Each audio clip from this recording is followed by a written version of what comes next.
It's the International Soccer Preview. We are Soccerphiles Canada. Welcome to Series 31, looking at the groups and teams of the 2025 African Cup. This episode is looking at Group E: Algeria, Burkina Faso, Equatorial Guinea, and Sudan. Here we go! It's the International Soccer Preview by Soccerphiles Canada, Series 31. I'm Kevin. And I'm Connor. And today we're looking at Group E for the 2025 African Cup Tournament. This group has Algeria, Burkina Faso, Equatorial Guinea, and Sudan. Yeah, and just a note on where we're at in our mediacast. Last summer, we previewed the groups, teams, and players for the 2025 CONCACAF Gold Cup. And for this 2025 African Cup, we are producing a two-part mediacast on the players for each team. Some of these have actually been released already. Yeah, and we also did a mediacast introducing ourselves. It covers some of the priorities and quirks of what we do. It also has a quiz, which is still live. And winners get a prize. Get a prize. And after this African Cup, we're going to tackle the massive 48-team World Cup in the summer of 2026. So stay tuned for that. We'll probably start producing episodes in the springtime of 2026. Right. So let's look at the three sections of this media cast and outline. All right. In part one, we'll introduce the countries in the group, giving the location and population of each. In part two, we'll do an overview of each team's history and recent form, looking at both the World Cup and the Regional or African Cup. Right. And part three then will be a direct comparison of the teams in terms of their ranking, head-to-head record, and the odds that are given them. And then we will end with a discussion of their prospects and our predictions. All right. Well, I'm wearing a Canada shirt. I'm afraid I don't have any of the shirts in this group, but all of them do have red. So I figured that was a good excuse for wearing Canada. I'll give you that. Do we have something that'll get us into the group here? Yeah, so my hook here is that in this group, every team has been to an African Cup semifinal. In fact, there's 16 semifinal appearances between these four teams and 3 championships. So all these teams have had success in the past. And yeah, we're going to look at how they'll do this time. I like it. Well done. Okay, let's jump into part one and take a look at the countries. Let's begin with Algeria. Yeah, so Algeria is the largest country in Africa by landmass. It's in the northwest part of the country, occupying a huge swatch of desert between Morocco and Libya. It has a coastline on the Mediterranean, and it's south of Spain and France. And its population is 46 million, which is 10th largest in Africa. Right. And then finally, their nickname is the Fennec Foxes. The Fennec Foxes. All right. Algeria looking to repeat their title in 2019, right? That's right. Okay. Next, we have Burkina Faso. Yeah, so Burkina Faso is a mid-sized landlocked country in Western Africa, north of Ghana and Ivory Coast, and then south of the desert countries of Mali and Niger. It has a population of 23 million, which is 20th and half of Algeria's population, and their nickname is the Stallions. All right.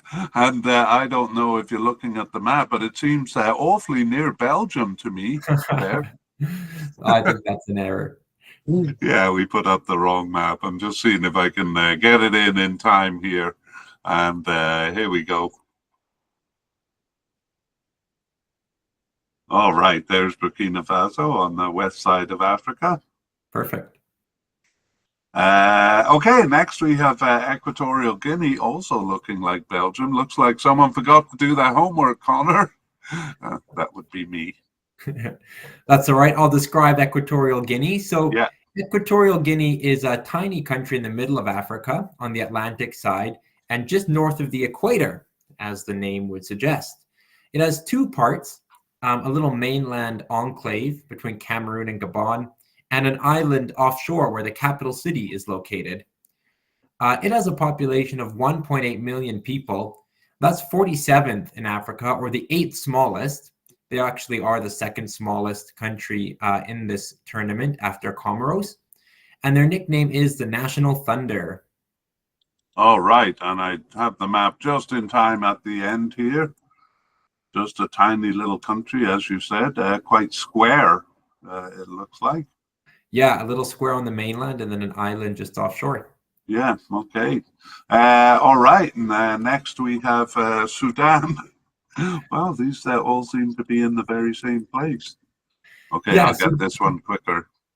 all right. Well, Sudan is a large country south of Egypt. It was even larger before South Sudan split away. But it also borders Ethiopia and has a coastline on the Red Sea. Its population is 50 million people. That's 8th largest in Africa, slightly ahead of Algeria. And their nickname is the Falcons of Jedian, which actually refers to the secretary bird, which is their national emblem. Oh, cool. So there it is, a fairly big chunk of Africa there. Yeah. Okay, well, as you were talking about populations, I was trying to pay attention to get the maps up. So let's go over the populations so we can compare them directly. Yeah, so we'll start with the biggest country, Sudan, which is about 50 million people. And that's just ahead of Algeria at 46 million. So two countries quite similar in size there, both in the top 10 in Africa. All right. Burkina Faso is half of those. It's 23 million. And then you have Equatorial Guinea, quite a small country, not just in this group, but on the continent, at 1.8 million people, just under 2. 1.8 million, wow. Well, they do pretty well then for a country their size. They're going to make that pretty much as tiny as possible. And Sudan and Algeria roughly the same size. There we go. Graphic visualization. What do you say? Looks good.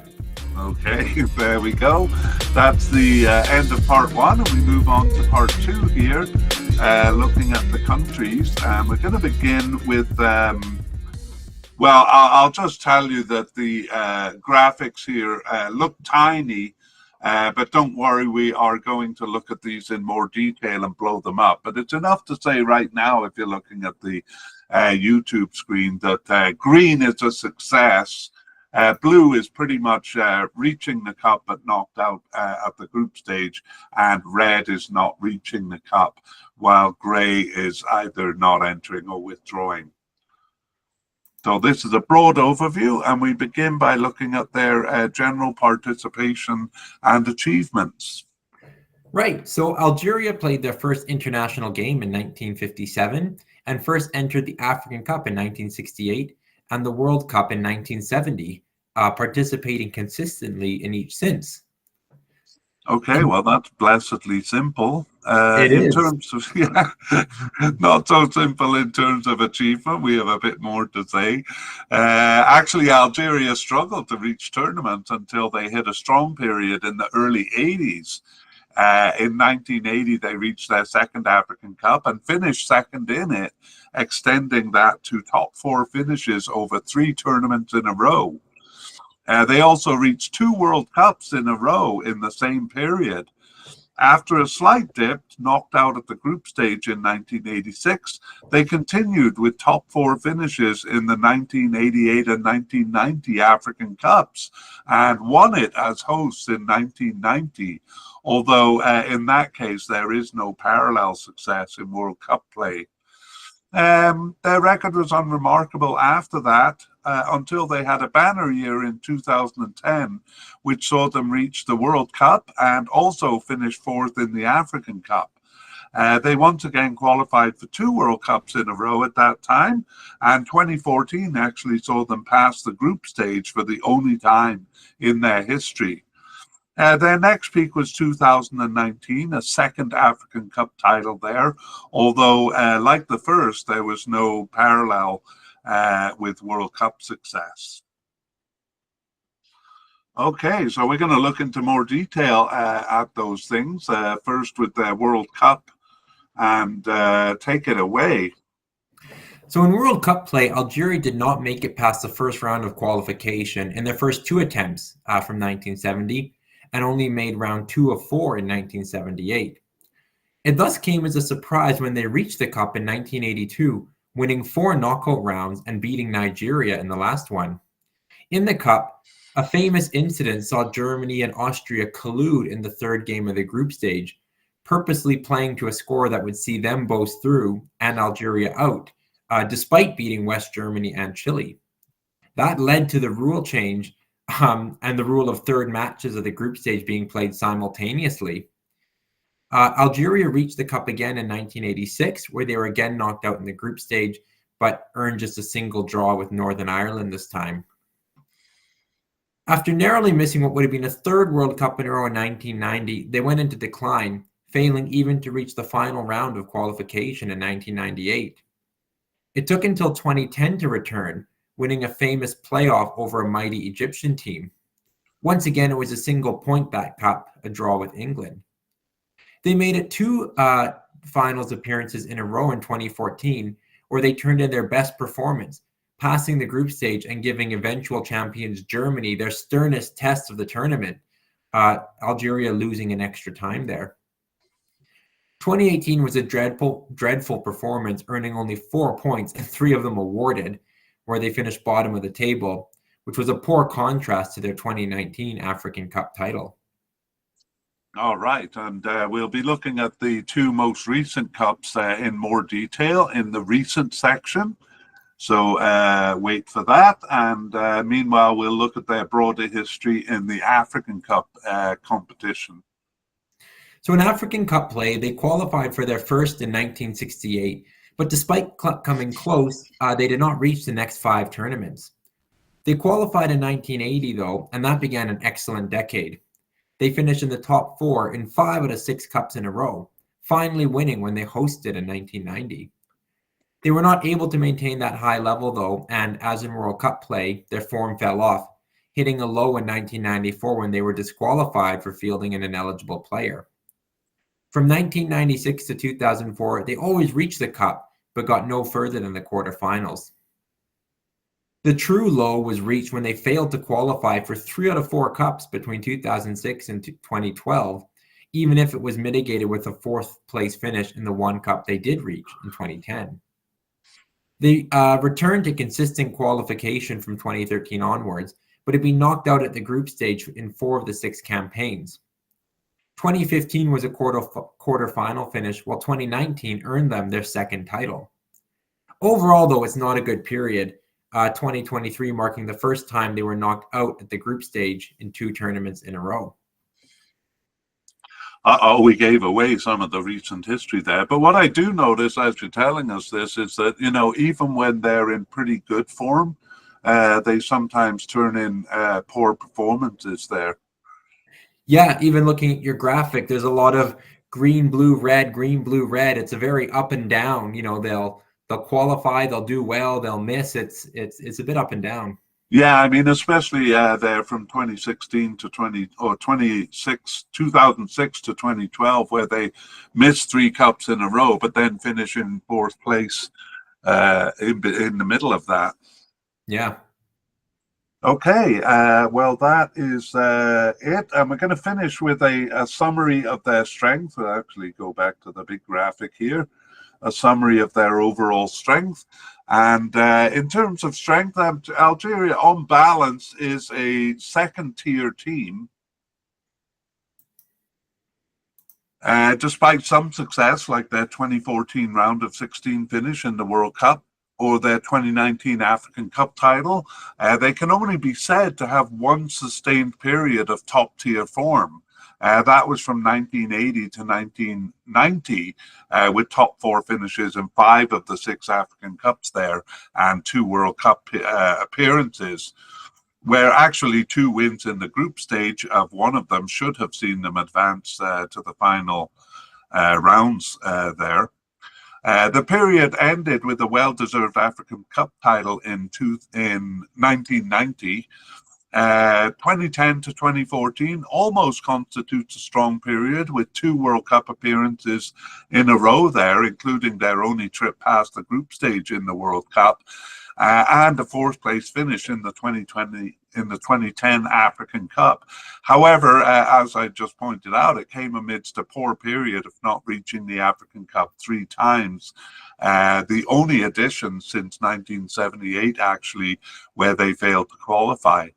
So as it is, a second-tier team would be expected to reach the regional cup and to sometimes go beyond the group stage, as well as to sometimes reach the World Cup, especially now that both of those tournaments have expanded. And that's exactly where Algeria stands. And if their 2019 title win exceeds that, their absence at recent World Cups and a majority of group stage exit weighs out to second tier overall. Would you agree? Because they are usually a pot 1 team. Yeah, no, I would agree. I mean, I think there's some ups and downs in their histories, and you mentioned they're at a good period now, but they're not a country that's been strong since they first entered these competitions. So no, on balance, I think you summed it up well. Yeah, okay, well, you say they're at a good period now, but we're going to examine that in a bit closer detail by looking at their last 2 campaigns in each of the competitions. So, yeah, we'll begin with the 2022 World Cup. So they received a bye in the preliminary round. They then tied Burkina Faso home and away, but they were the more consistent in the group stage when they won all games against Niger and Djibouti, and finished first in round 2 of 3. They then beat Cameroon 1-0 in the away leg of the final playoff, but lost by the same scoreline at home. They seem to have won their spot in the World Cup on an extra time goal at 118 minutes, but they gave up a goal at 120, allowing Cameroon to snatch the advancing spot on the away goals rule. Can you get any closer to a World Cup than that, Kev? You cannot get closer to the World Cup than that. They were what? Did you say extra time? Yeah. So they were 0 minutes away from reaching the cup. They were a whistle away. Yeah. Oh, man. Oh, wow. All right. Well, let's move on to the African Cup in 2023. Yeah. Beginning with qualifying, they easily won their qualifying group, winning all games except for tying Tanzania at home in the last one. They twice beat Uganda and Niger, though it took a goal at 88 minutes to beat the latter. So there were some close ones. In the cup, they had a commanding performance in the first half of game 1, but heartless play after that, tying Angola and Burkina Faso. But they truly shocked with a loss to Mauritania in their 3rd match, and they finished last in their group, just 2 points from their 3 matches. Yeah, and honestly, that's not their only flat performance in the cup. I mean, when they're good, they're really good, but a lot of times they're very flat. And you said actually in the first half of the first game there, they looked pretty impressive, but sometimes they look quite listless. Yeah, and that was the case. Ultimately tying Angola, tying Burkina Faso, and then a shock loss to Mauritania, who had lost their first 2 games, but ended up advancing to the knockout round. Yeah, a real shame there to finish last. Well, let's see if they did better in obviously in qualifying we only have for this cup, but how did they do in reaching here? Yeah, they put in a very consistent qualification, dropping points only in a draw in Equatorial Guinea, who they'll meet here, but beating Togo and Liberia 5-1 at home, both those teams, to comfortably finish first in their qualifying group. Yeah, so pretty consistent as far as that goes. And let's drop some names here, just maybe to familiarize with some of the players. Any guess who their top scorers would be, or maybe even their expected top scorers? Yeah, I mean, Riyad Mahrez continues to be the biggest name, even though he's no longer playing in the Premier League. What other names do you see? He wasn't the top scorer. He only got 1 goal, although it was a late winning goal against Niger there. Baghdad Bounaja Buneja is the forward, probably still their top forward, but he only got one goal in this campaign too. It was actually Mohamed Amoura who got 3 goals. I'm not as familiar with him as I am with the other two. Yeah, he plays with Wolfsburg in the Right. Bundesliga. Any other familiar names there for you? Ben Sebaini is familiar. Yeah, Said Ben Rama, former Premier League player. So yeah, they have a mix of players, but some playing at quite a high level. Yeah. Okay. Well, they only scored 9 goals in. Am I looking at the right campaign? I'm not. I'm looking at the 2023 African Cup. Should we continue or move on and look at the scorers here? I mean, Gori is their top scorer in this one. Yeah, but some of the same names are still there. Yeah, that's right. Riyad Mahrez getting a goal, but actually missing a penalty. Okay, on to 2026 World Cup qualifying. They made it. We know that, but how did they get there? Yeah, they were bested by 4th place finisher Guinea. That was included a home loss and an away draw. But otherwise, they won the remaining 8 other games in their qualifying groups. So they finished comfortably ahead of Uganda and Mozambique. And we'll see them at the 2026 World Cup. Yeah, so another consistent performance. And I mean, apart from that last African Cup, consistency kind of is their strong point, at least in qualifying. Yeah, for sure. Mohamed Amoura, by far their top scorer here, with 10 of their 24 goals, almost half of them. And Buneja getting 3 goals. Riyad Mahrez just with 1 goal there. So probably, as you say, the most recognizable name, but not as strong for them as he has been in the past. Yeah. Okay, that is it for Algeria. We move on to Burkina Faso, again beginning with the broad overview of their participation and achievements. So Burkina Faso began as Upper Volta and played their first international game in 1960. They began qualifying for the African Cup in 1968 and the World Cup in 1978, the name changing to Burkina Faso in 1980. Participation 1984, sorry. Yes, no, thanks for the correction, 1984. Participation was inconsistent in both cups until the mid-90s. By 1994, they had entered only 2 of 5 World Cups and just 6 of 11 African Cups. From 1996, though, they've participated in both consistently.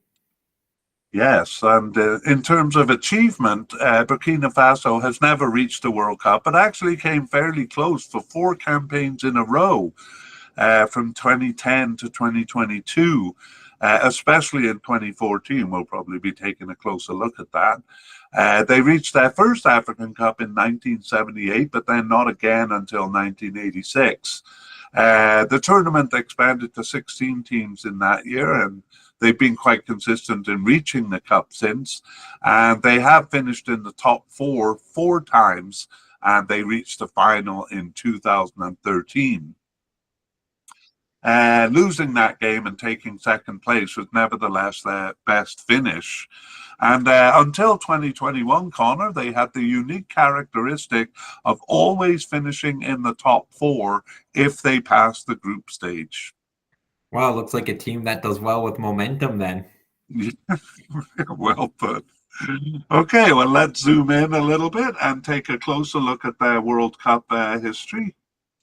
Yeah, so Burkina Faso have never qualified for a World Cup, despite coming close in recent times. From 1998, they reached the final round, and they've improved and have improved steadily until 2014. In 2010, they finished just 4 points behind the advancing team, and in 2014, reached a final knockout round with Algeria. Mm-hmm. They won the home leg 3-2, but lost away 1-0, going out on the away goals rule.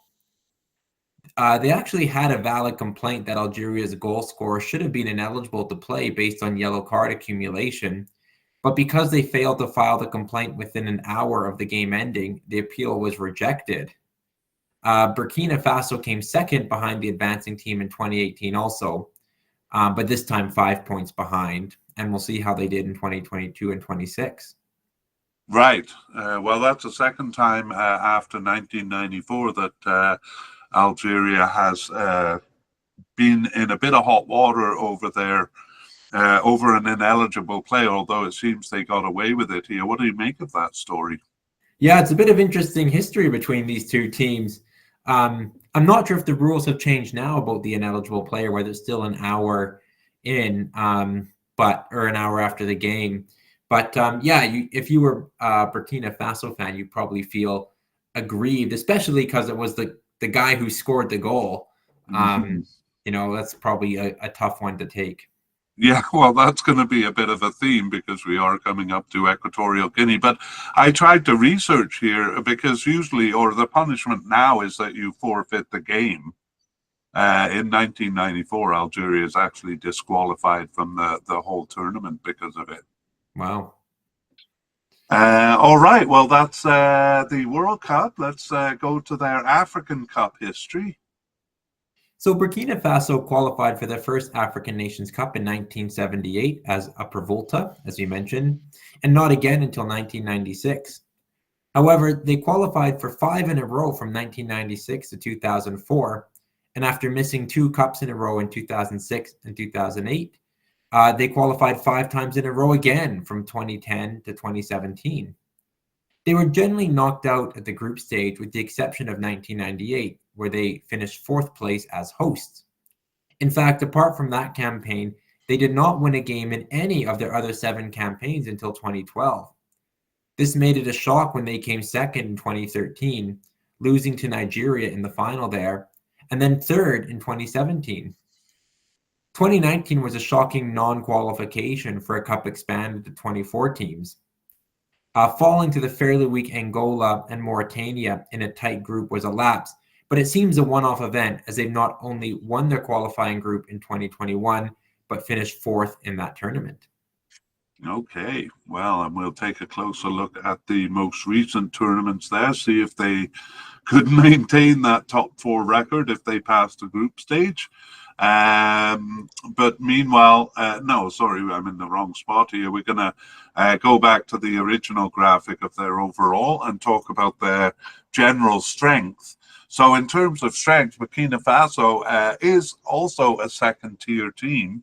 They grew from a third-tier team in the early years to a second-tier team in the 1990s when their qualifying campaigns grew more competitive. 2006 to 2008 was a weak period, missing 2 African Cups in a row and finishing 4th of 6 in their 2006 World Cup qualifying campaign, where they earned only a single point on the road there. In contrast, though, 2013 to 17 was a high point with 2 top 3 finishes in African Cup play, plus their closest approach to reaching the World Cup in 2014. Recently, they have been competitive, so only a slight fall from those heights. Okay, and I guess in part 3 we'll discuss, we've said that both the Burkina Faso and Algeria are tier 2 teams, but does that mean they're equal?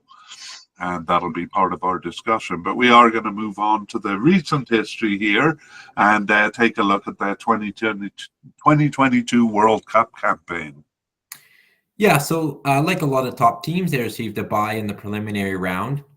In the group stage, they tied favorites Algeria twice, as you've already seen. But as we've also seen, they proved a little less consistent against the weaker teams. And actually, a draw at home to Niger cost them the challenge, and they finished second in round 2 of 3. So it was Algeria that advanced and losing that heartbreaker to Cameroon.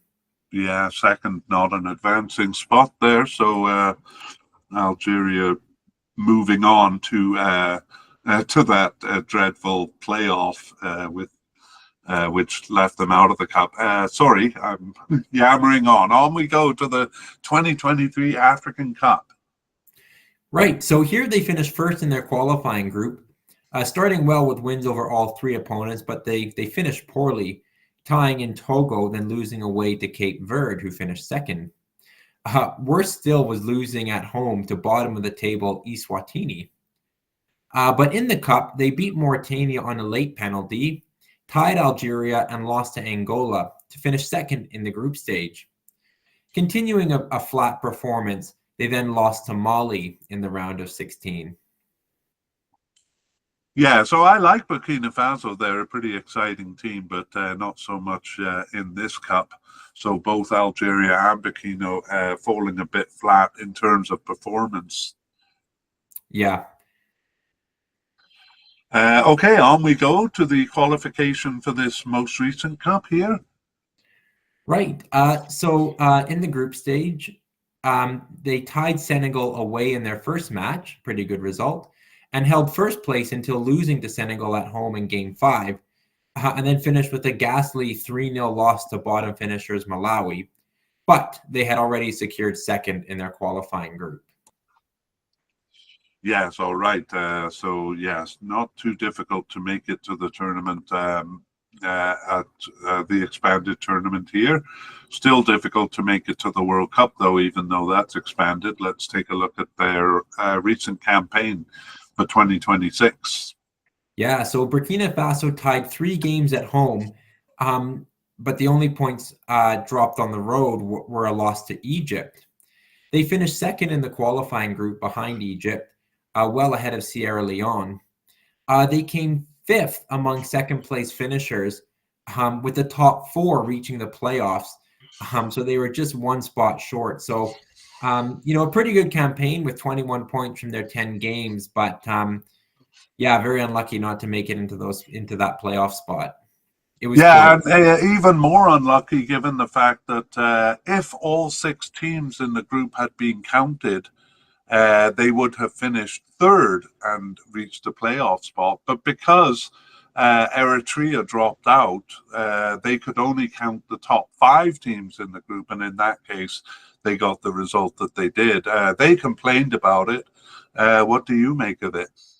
I think what seems a bit unfair is that Eritrea dropped out early, but they didn't make a decision on how they were going to rank the second place teams until kind of later on in qualifying. So, yeah, it might have seemed. I mean, it's probably what CAF had to do, but certainly it seems unfair. And I think the manner in which it was done, and resulting in them being in a playoff spot and dropping out, it's very harsh.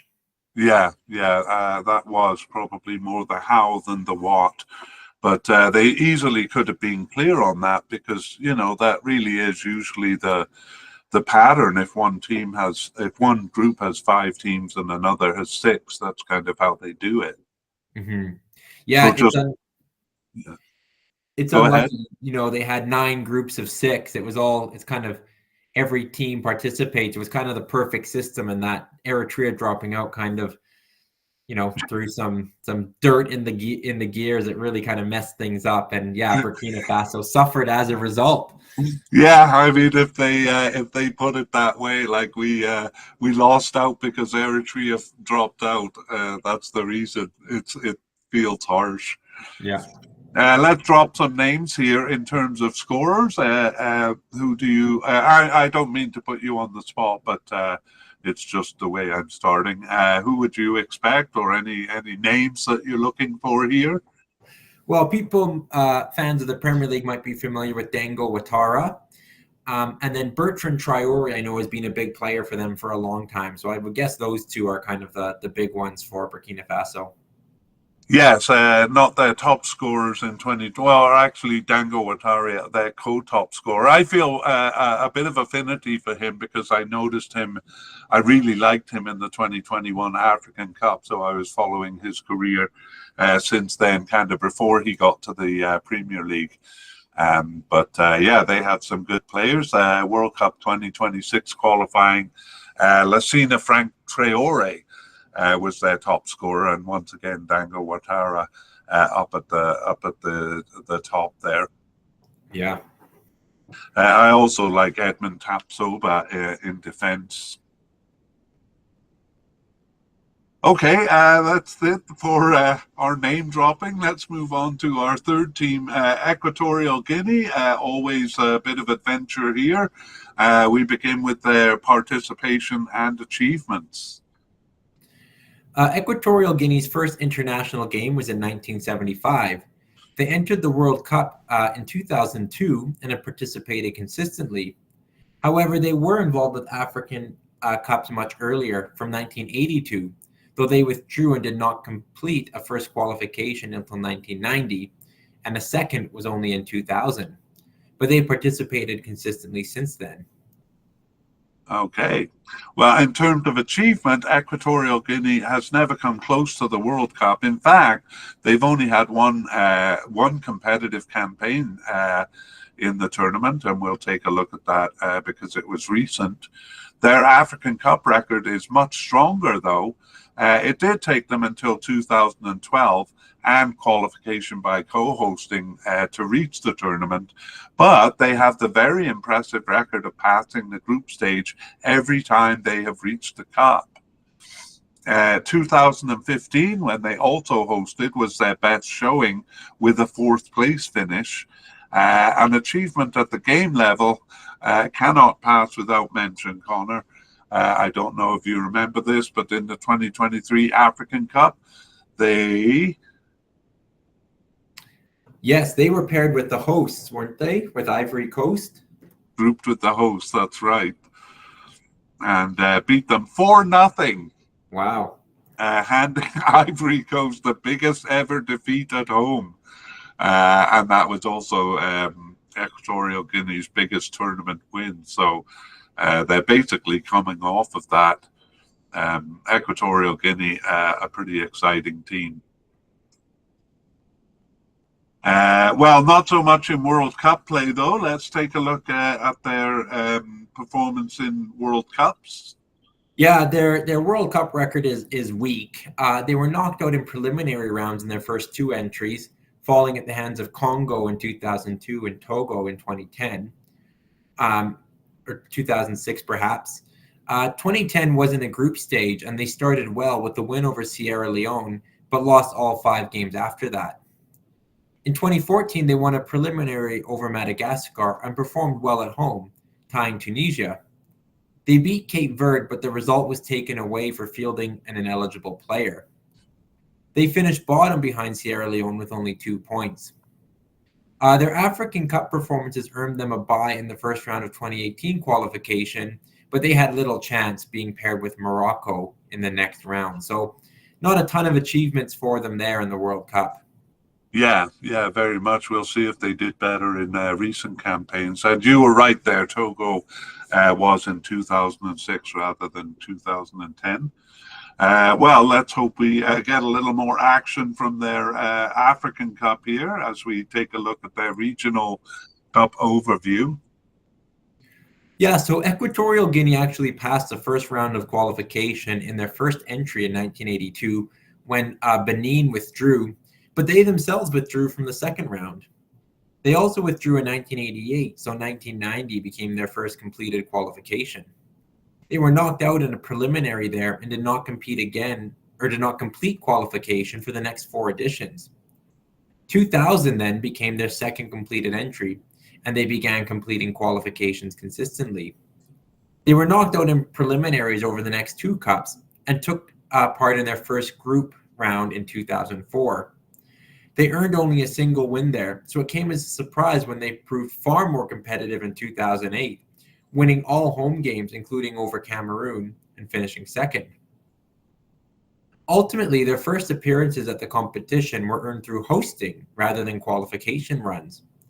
Co-hosting with Gabon in 2012, they won their first 2 games, slaying giant Senegal and reaching the quarterfinals. They failed to reach the next cup and were actually disqualified in 2015 due to fielding an ineligible player. But that was overlooked when they agreed to host after Morocco withdrew from hosting. And Equatorial Guinea performed well again, going undefeated in the group stage, beating Tunisia in extra time in the quarterfinal and eventually finishing 4th. They reached the cup again in 2021, and Algeria fell victim to them in the group stage. And it was a win over Mali on penalties in the round of 16 that earned them a quarterfinal finish. We'll talk about 2023 and shortly. All right, we will. And we'll just finish up the broader overview with a comment on their strength or a summary of their overall strength. Equatorial Guinea has moved up from a fourth tier level to almost a second tier in their recent African Cup play.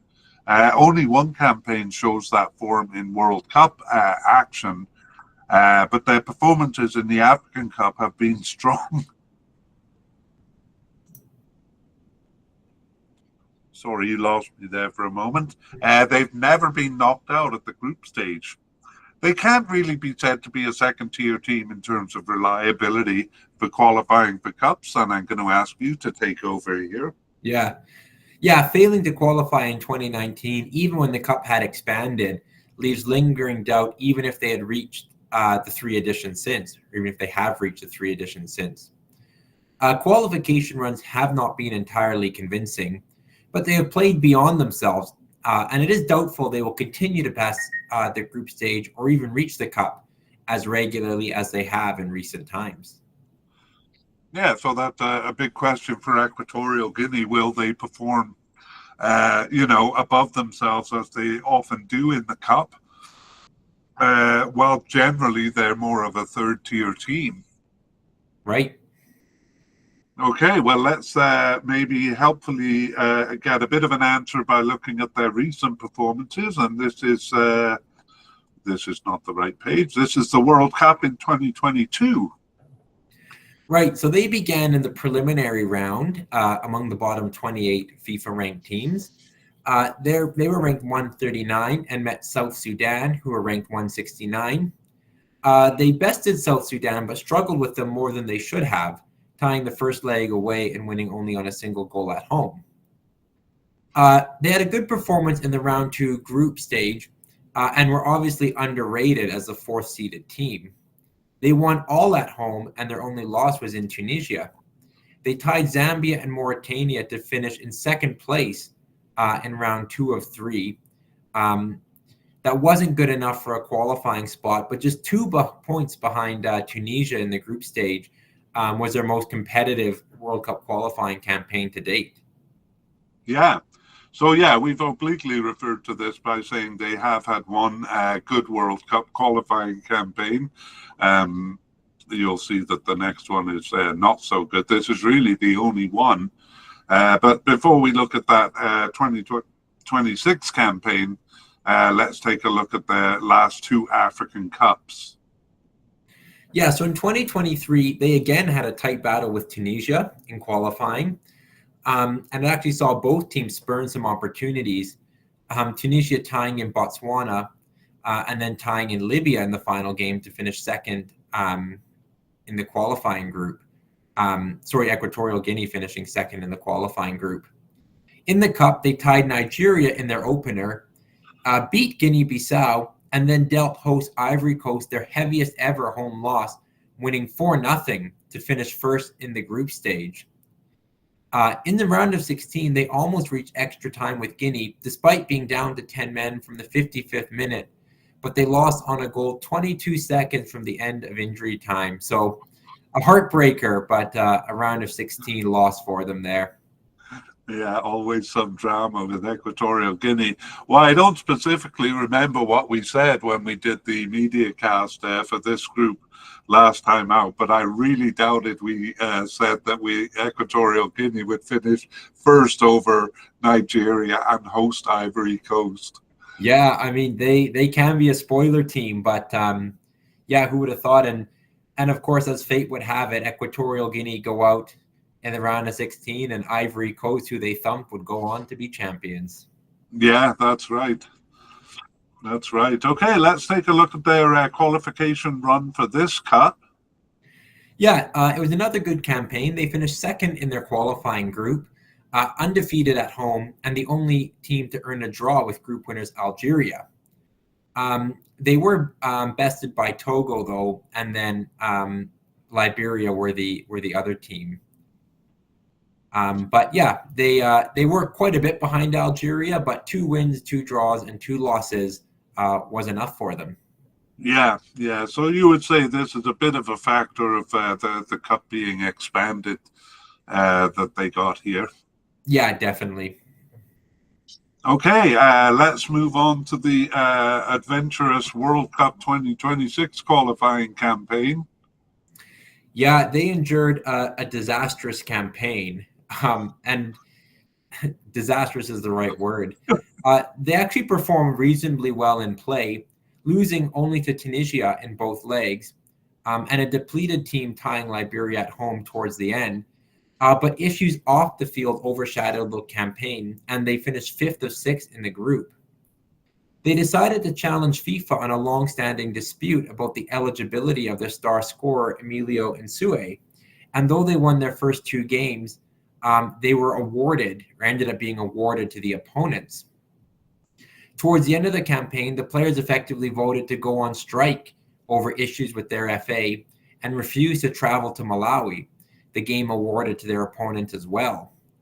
That latter one will have repercussions going forward, with several players suspended for the last game and likely for the upcoming 2025 African Cup. Yes, and I wish we were doing Equatorial Guinea a little bit later. I've been looking for updates on whether those players will be suspended for this cup, because it's very important as to whether they will be or won't be. I have heard in one report that they were required to sincerely apologize to the FA in order to be allowed back on the team. So whatever that means, or whether they'd be willing to, I really don't know. Any thoughts on that? Yeah, I'm not sure. Yeah, I mean, it's just, they finished fifth of the six, but again, they had better results for that. So it was really damaging, especially for a team like Equatorial Guinea, kind of doing historically well and coming close in the last World Cup campaign. It was really unfortunate to see it kind of overshadowed. The issues with Emilio Insue have kind of been going on for a while. He's played a ton of games for them and scored a lot of goals, but FIFA have ruled him ineligible. I think part of the problem there is that I think CAF have ruled him as eligible. He's been playing in African Cups, the last several African Cups, and FIFA eventually did allow him. So I think he was born in Equatorial Guinea. I'm not really sure what the problem is, but FIFA is saying he is tied to Spain. Yeah, I think the dispute over his birthplace is part of it. I think with passports, there's different things. It appears he may have been born in Spain, but used a passport that showed he was born in Equatorial Guinea. So it's at least unclear. But yeah, I'm not sure where it kind of puts them in for this whole tournament. Well, Equatorial got in trouble over him in 2013. They got in trouble over another player. And not just that, they've been in trouble on their women's and youth teams for using ineligible players. So you can kind of understand why FIFA is a little bit, suspicious, I guess, of them. Yeah. We haven't dropped any names other than Emilio Insue, and definitely he is the top scorer for them. Actually, didn't score in. He did score in World Cup qualifying, but the goals were disallowed. Didn't score in qualifying for this campaign. Do you know many of their players? No, but you have to talk about one of your favorite players who you affectionately named the Gadfly. I can't take my eyes off him in games because he kind of walks around causing chaos, and you just see other players getting so frustrated with him, and he actually draws a lot of cards for the other team. So one of the reasons I enjoy watching Equatorial Guinea is because of Iban Salvador. I'm sorry, I thought I had said the name before now, but Iban Salvador, and actually was their top scorer, so very important player for him. They do have a number of good players. Mm-hmm. Yeah, they have a number of players playing in Spain, at various levels and across Europe. So maybe a country too that relies on their diaspora, which again can sometimes cause issues in terms of eligibility, but yeah, they've been good in African Cups, as we've seen, so they're not a team to take lightly.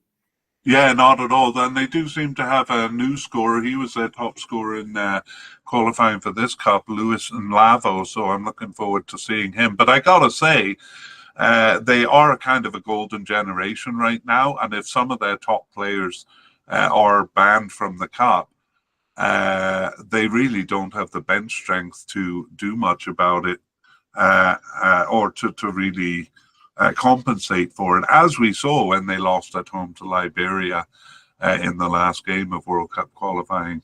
Yeah, I mean, it can affect these small countries, and they are with under 2 million people they don't have that kind of constant production line of players. A lot of smaller countries can kind of go through these waves of maybe a golden generation takes them to new heights, but then as that generation moves on, success goes with it. So yeah, we'll see what the future holds. It's a bit complicated, obviously, but see where it takes them going forward. Yeah, those are maybe things we should have saved for the discussion section. We will kind of return to them, but we have some business to do before that, and that is looking at Sudan. So let's begin with their overall participation and achievements. So Sudan's Football Association was created in 1936, and they played their first international game in 1956. They're one of the 4 founding members of CAF, the African equivalent of UEFA in Europe, and CAF's first headquarters were in the Sudanese city of Khartoum.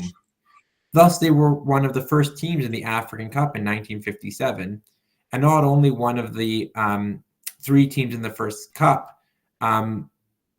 South Africa were a founding member, but they were disqualified due to its apartheid policy. But Sudan hosted the very first edition of the African Cup. However, they did not enter all tournaments. As early as 1962, they did not enter, and they withdrew in 1978, doing one or the other 6 times over the 22 editions up to the year 2000. From 2002, though, their participation has finally been consistent. Their first entry into the World Cup was in 1958, but they withdrew from the first 3 cups, making 1970 their first completed qualification. They withdrew again in 1978 and 1994, but from 1998 became consistent in entering. All right. Well, in terms of achievement, Sudan has never reached the World Cup. Their highest achievement as far as that goes is reaching the final round 3 times in a row from 2002 to 2010. By contrast, their early African Cup history is glorious, while their top 3 finishes over the first 4 cups is not as impressive as it seems. Their title win in 1970 was and remains their best result by far. Their closest approach after that was a quarterfinal finish in 2012. Let's move on to a closer look at their World Cup history. So Sudan has never qualified for the World Cup and usually get knocked out in the preliminaries, or if they reach a group round, finish near the bottom of the group. They were not far off in their first completed qualification in 1970 when they beat Zambia and Ethiopia in knockouts and were competitive with Morocco and Nigeria, finishing 3rd in the tight group. That level of competitive marks a strong period as it coincides with their 1970 African Cup title. They went into serious decline after that and suffered a series of early knockouts or withdrawals, falling to the likes of Kenya, Libya, and Angola. They reached the group stage in 2002 for the first time. They did relatively well, finishing 3rd ahead of Ghana and 4 points behind group winners Nigeria in the final round. The following 2 campaigns also saw them reach the final round, and in 2010 it was earned by finishing 2nd of 4 in a group round, the first of 2. In the final rounds in both cups, 2006 and 2010, they finished near or at the bottom of the group, earning just a single draw over 6 games in 2010. That form continued until 2022, which we'll look at in the recent campaign section. All right, so like Equatorial Guinea, not much of a World Cup record there, and they have done better in African Cup play. Let's take a look at that. So Sudan's 3rd place finish as host in the first edition in 1957 is not quite as good as it sounds, given they had finished last among the 3 teams in the tournament. Second among the three teams in 1959 was better. But second among the six teams in 1963 was a good achievement, though their best result was first among 8 teams in 1970, even if they did have the advantage of hosting. They beat neighbors Egypt in extra time in the semifinal and Ghana in the final.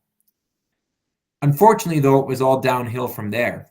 They qualified in 1972 and 2 cups later in 1976, but did not pass the group stage in either.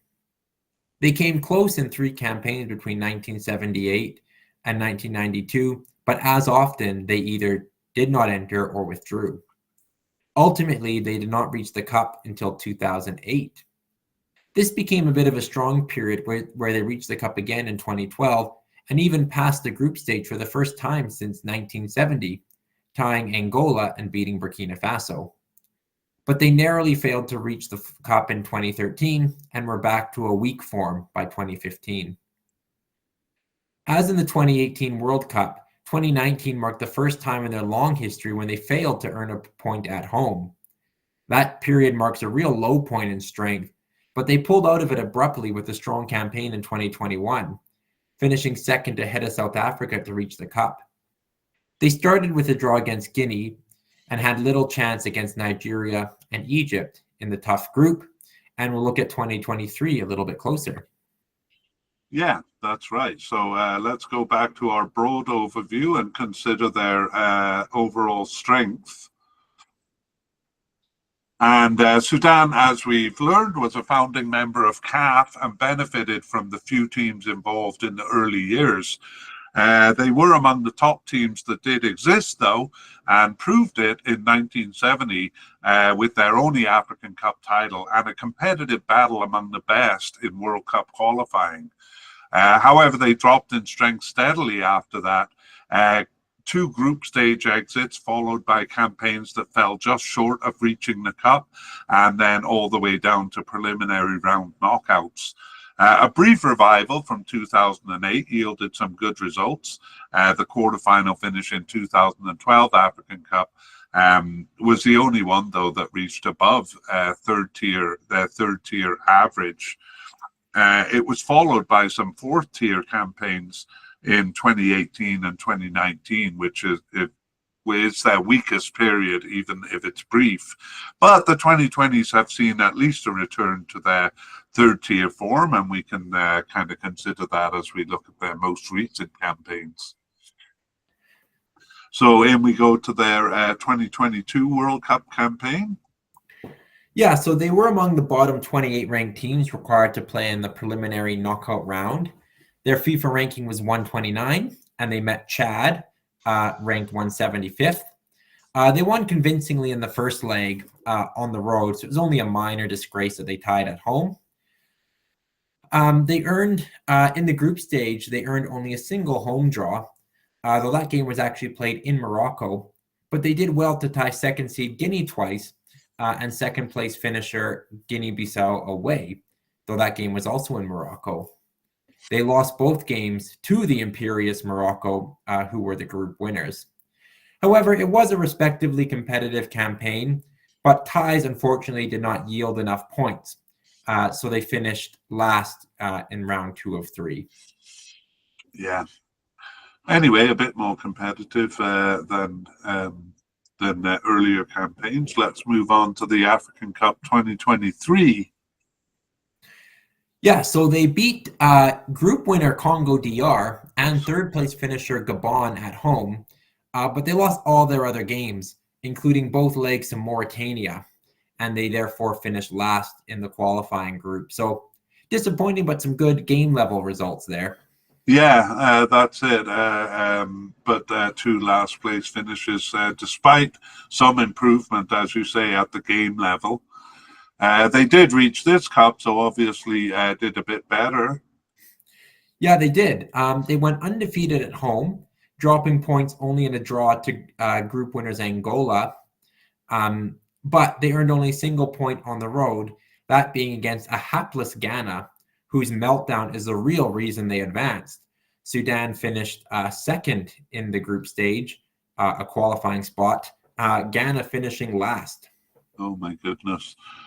Bad performance by Ghana. So again, well, I'll just move on. Nothing to comment on here in terms of scores. They only got 4 goals in this campaign, and that was by 4 different players. Let's move on to their World Cup 2026 qualification. Yeah, so Sudan played home games out of their country, mostly in Libya. They nevertheless went undefeated in their new home, but they did tie 4 of their 5 games. That includes Senegal, which is great, but also South Sudan, which is not so great. They beat the 2 bottom finishers on the road. They entered as a pot 5 team, but finished 3rd of 6 in the qualifying group, ahead of pot 4 Togo and pot 3 Mauritania. So again, quite a few draws being their downfall. We've seen that already, but a pretty good campaign. The teams that finished ahead of them were Senegal and Congo DR. So 2 pretty strong teams, that they were grouped with. A tough group, actually.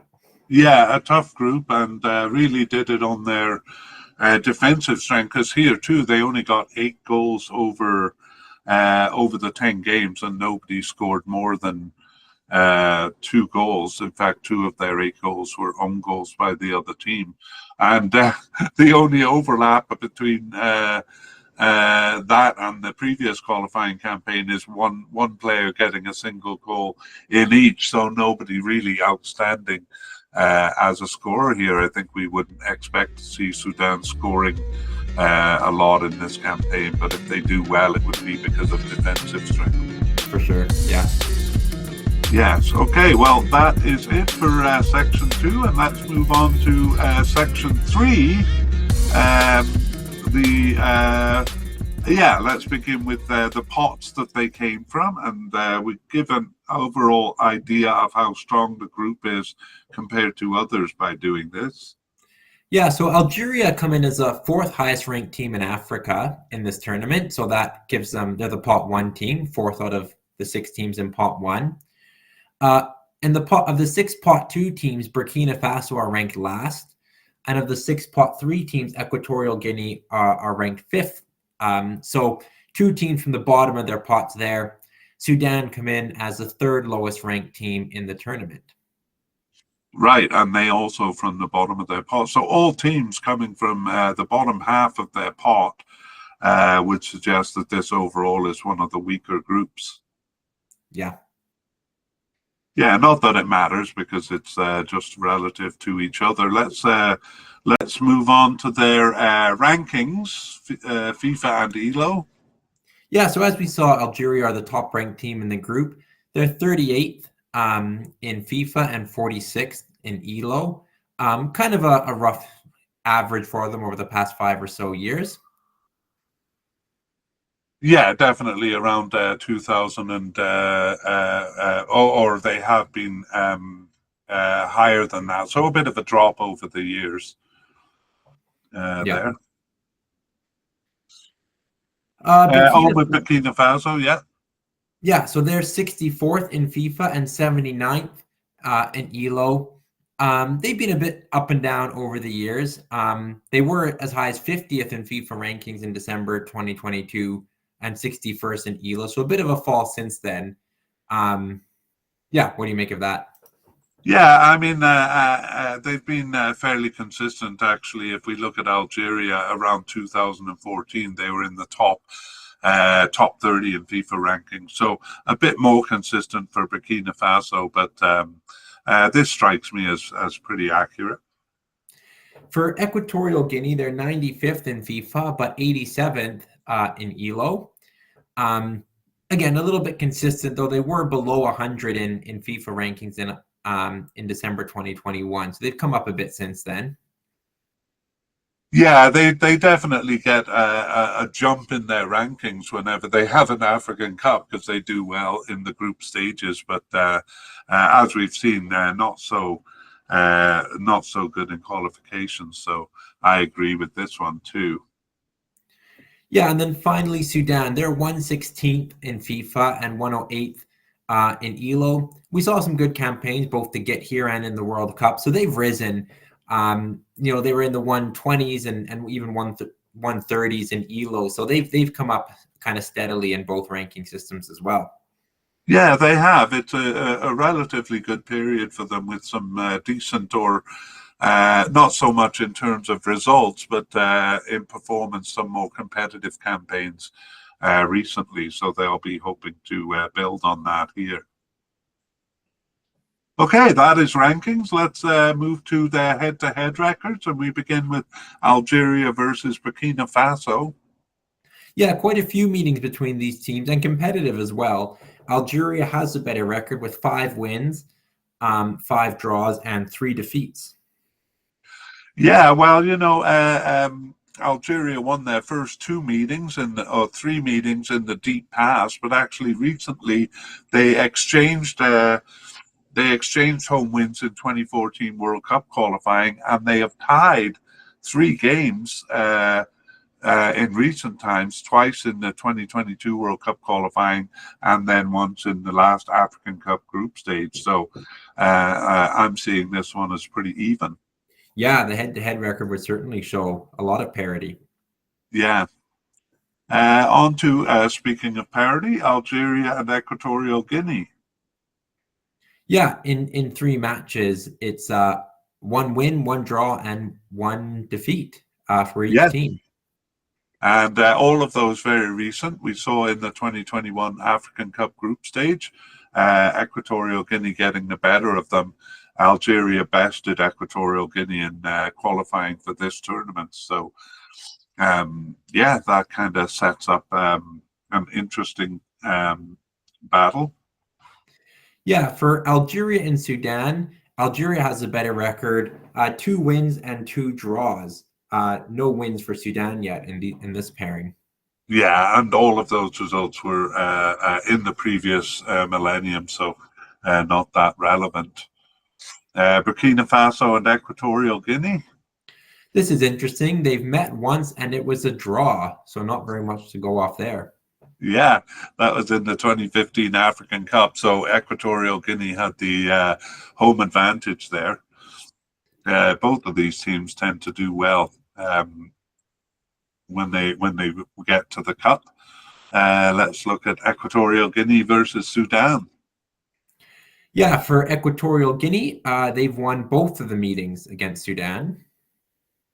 Yeah, and that was in the 2019 African Cup qualifying. In fact, in Sudan, where Sudan is usually quite strong, Equatorial Guinea beat them 4-1. Wow. So Equatorial Guinea with the advantage there. Let's look at the last one, Sudan against Burkina Faso. Yeah, and it's Sudan who has a better record here, but just a small sample size of 1 game. Yeah, it is. It was in the 2012 African Cup where Sudan did well, and it was Sudan's first African Cup win in 42 years. Wow.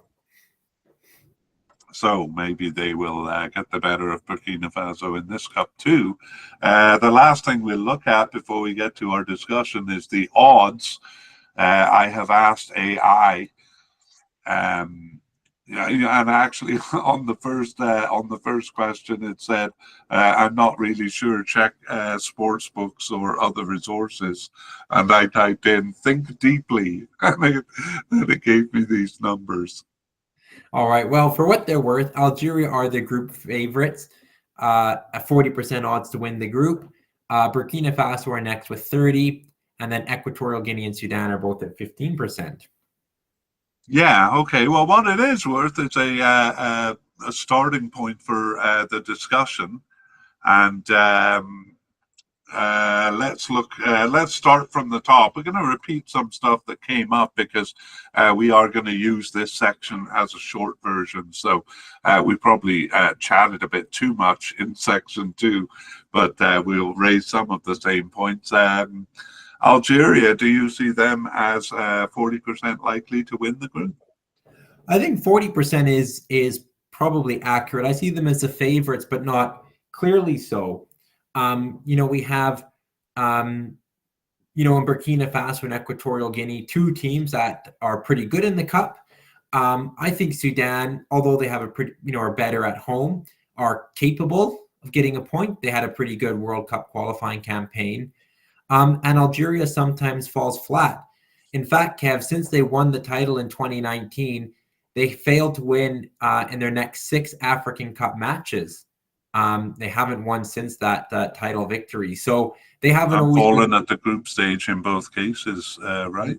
Yeah, fallen at the group stages, 2 group stage exits without a win. So they haven't been that great in the last 2 tournaments. So yeah, I think this group is quite competitive, and I think the odds are probably roughly right in that I think every team has a bit of a chance of doing well here.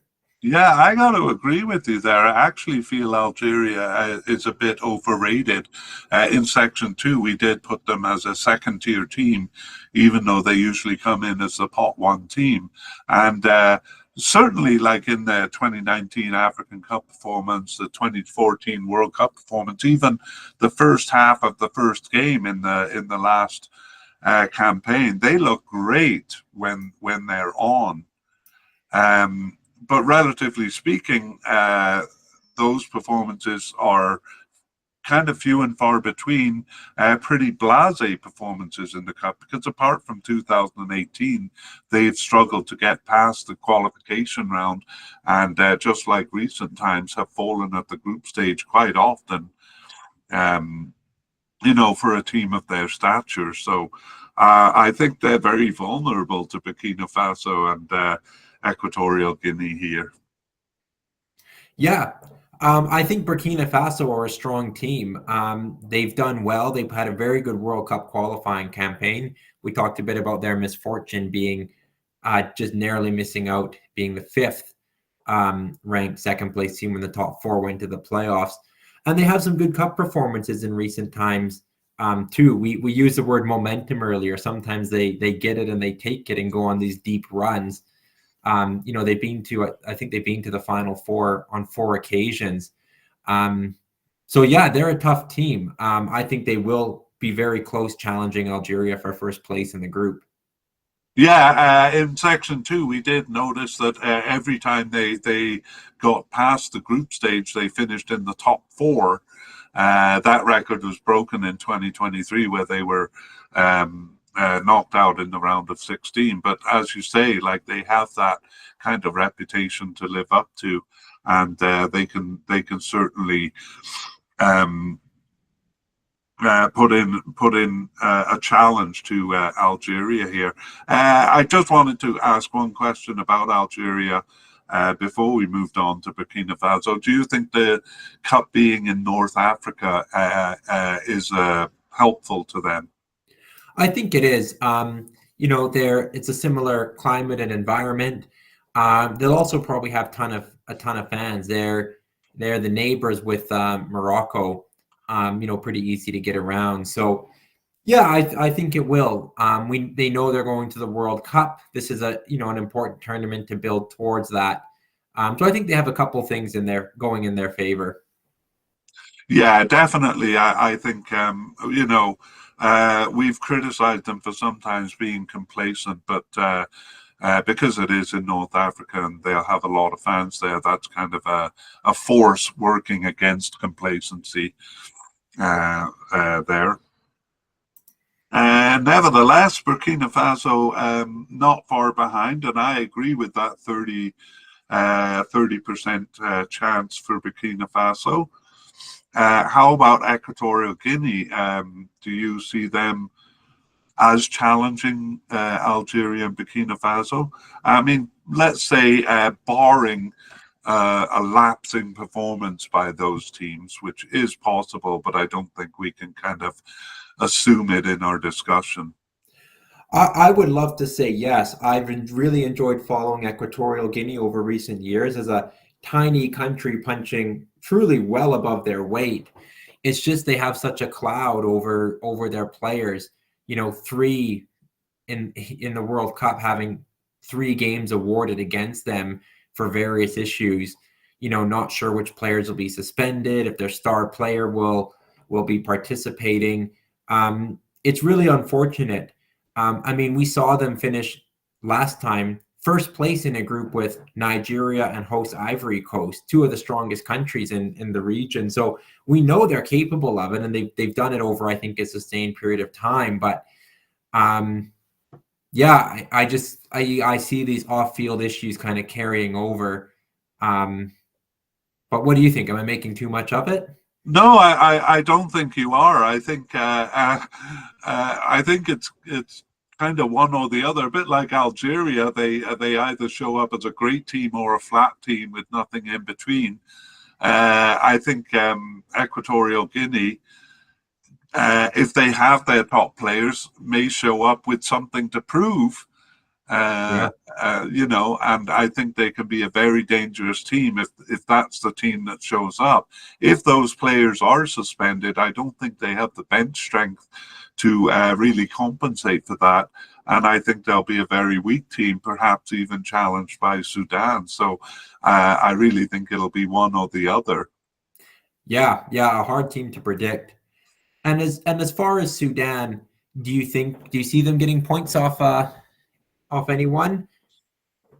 I kind of, well, in their, what was it, 2021 African Cup, they looked pretty good in qualification, won all games at home. And then when they got to the Cup, they looked like the third tier team that they are, and apart from 2012 and the distant past, that's generally the case, that they do well to reach the Cup, but are kind of out of their depth once they get there.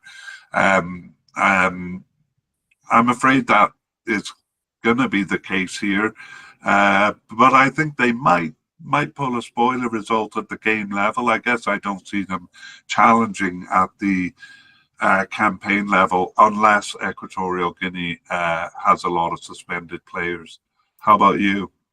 Yeah, I think it's difficult. I mean, they've done well to get here. I don't want to downplay it, but Ghana's catastrophic performance was kind of the main reason. And the World Cup too. They did well with a undefeated at home, so that was their strength. So of course they're playing far from home here. I know home is not always in Sudan, but I worry on the road. I mean, even in qualifying, they were lost 4-0 to Niger. That's a pretty damning result. And they do lose to some pretty weak teams. So, their defense is good. They might be tricky to break down, but we don't see a team maybe with an identified goal scorer. They don't score a lot of goals.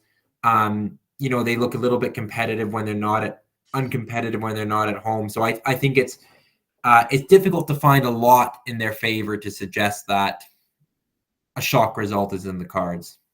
Yeah, I agree with you. Actually, I just had that thought as you were talking. In qualifying, if a team like Niger, they're playing, they can kind of brick up the goal and win on a single goal, or they do tie quite a few games. I just fear if Algeria or Burkina Faso puts a goal past them, then their defense doesn't really matter that much anymore, and their scoring is really a problem, especially against teams like this. Yeah. So I don't. Yeah. No, I was just going to say they've only been to one African Cup since 2013. That was 2021. And their only point there came from a 0-0 draw. So I think that is probably, if they get a point, that's what it'll be. Probably a 0-0 draw, a frustrating result maybe for an Equatorial Guinea or perhaps one of the bigger countries. But I think that's their best chance. Yeah. Yeah, I mean, we're always aware of the possibility, like Equatorial Guinea in 2023, that unusual things will happen or big teams can lapse and stuff like that. It's kind of hard to talk about that in predictions and expecting it to happen, but it does happen. So there is an outside hope for Sudan here, but I don't give them much hope. I think they would be delighted to even finish third, even if that doesn't mean passing the group stage. But I think it's definitely a group stage exit for Sudan. Yeah, I mean, they might, from their perspective, get lucky if they play an Equatorial Guinea team that's in shambles. But I think that's what they're going to need to have any hope of getting out of the group. Yeah, I agree. They would need a lapse from another team like they had with Ghana in qualifying. Let's talk or maybe finish the discussion here with what you think is a realistic end goal for each of these teams. Do you see Algeria as potential finalists? Not as finalists. I agree with you that they're a little bit overrated. Um, when you look at kind of some of their past performances, I mean, I guess their last three cups have been one title and two group stage exits, so maybe they're all or nothing. But when I look at the other teams in the groups, even the other pot one teams, I think there's some very strong teams. I think you put it well. Like they may be deceived sometimes, but they're probably a pot like a second tier team. I think they would struggle when they meet the genuine pot one teams, Morocco, Senegal. Um, so Yeah. I think a semifinal appearance would be good, and they might be helped by a near home advantage. But I would be surprised to see them perhaps go all the way to the final. Yeah, again, 2019 title was a bit of an outlier, and the quarterfinal is a more typical finish for them. I think, they'd be disappointed to not get past the group stage or even the round of 16, but I don't think they can expect much beyond the quarterfinals, barring an excellent performance, which they are capable of. Yeah, and I think Uh, yeah. I was just going to say with Burkina Faso, I probably see them similar, like quarterfinal being a good achievement. Maybe they do one better.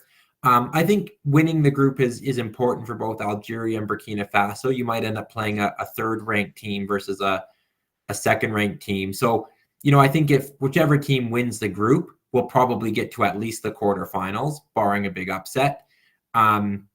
And maybe that's a platform to go further. But if you finish second, you probably have a more difficult path, and that could maybe hamper either of these teams.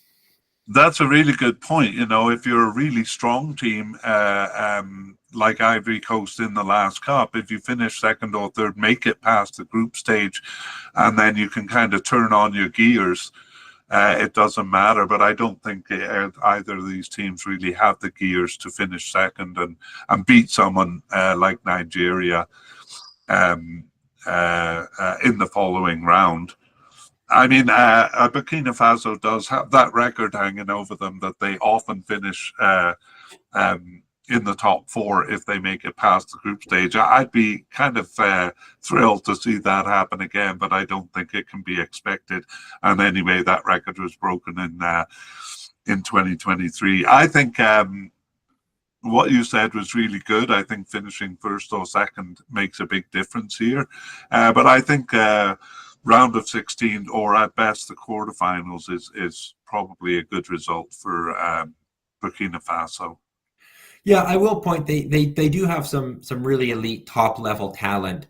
Dango Ouattara, Bertrand Mhm. Traore. Those are guys who might win a game for them that they might otherwise not win. So that could help even more than Algeria. I think they've got some kind of very talented goal scorers that could help propel them. But generally, I agree with what you said, and I like your point about finishing second. They might not have the next gear to overcome a team that finishes first in their group and is a team like Morocco, Nigeria, whoever it should be.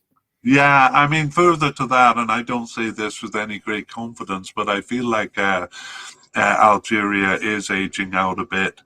I'm thinking of course, Riyad Mahrez, but I think some of the other bigger names, I would have to investigate more closely to see if they're replacing that quality of player with their new players they're bringing in. But I just kind of get the feeling that they're, at the end of a cycle, if you will.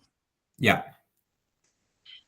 Okay, well, Equatorial Guinea, I think we've made it clear, or at least from my point of view, that it's one or the other, but nothing in between. Yeah, we'll see. There's other teams where I groups where I feel like the third place team will definitely beat the fourth place team and go through.